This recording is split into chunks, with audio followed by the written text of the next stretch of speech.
Hi, this is Vanda from Vanda Insights in Singapore, coming to you on the 22nd of April 2020. If this week's oil price movements left your head spinning, you are clearly not alone. WTI at negative 37, negative $40 a barrel? That was bizarre. It essentially meant that the seller of the WTI contract was willing to pay the buyer to take the contract off their hands. The May WTI contract expired yesterday at just over $10 a barrel positive. But that's not even the whole story. What's happening in the oil market this week is all about demand and a major bearish turn to the world's sentiment with regard to oil demand.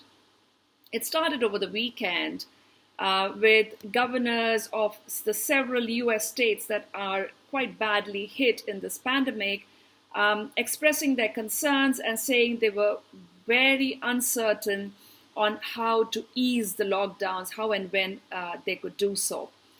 Now, that sentiment is sort of shared across the world. If you look at the countries that are waiting to see a peak or a flattening of the curve, some of them are still waiting. Those that are past that peak are coming out of it very, very cautiously. Essentially, the lockdown measures are being eased with extreme care. That in turn means that the global oil demand recovery is going to be way more gradual, take much longer than what we might have anticipated when it was expected that much of the globe that has been hard hit in this pandemic will start to emerge out of it in May. Now, what's happening also stateside in the US is that we see WTI prices were better supported on Tuesday. And as I speak to you on Wednesday morning in Asia, WTI is faring much better than Brent. Now, there was a pledge by the Trump administration, by the president himself yesterday, that they'll do everything they can to help to support the domestic oil production industry. Very specifically, what they're going to do was outlined by the energy secretary yesterday. He said that the US administration is going to buy 23 million barrels of domestically produced oil, put it into the Strategic Petroleum Reserve to alleviate some of the pressure on the country's oil storages, which are, of course, full. The secretary also said that the administration will make sure of enough liquidity, enough loans available for the oil production sector in the country. He did say, however, that the market will be quite ruthless, his words, in weeding out the less efficient of the oil producers.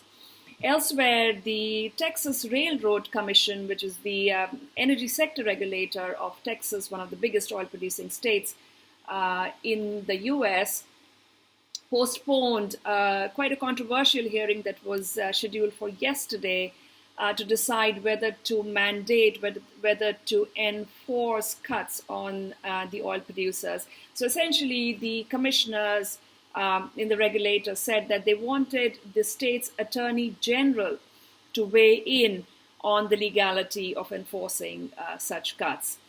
We had the OPEC, non-OPEC ministers convening yesterday in an impromptu meeting. They pledged again their commitment to the cuts, which are due to start next month. But there were no new policy decisions as such, which is not really a surprise.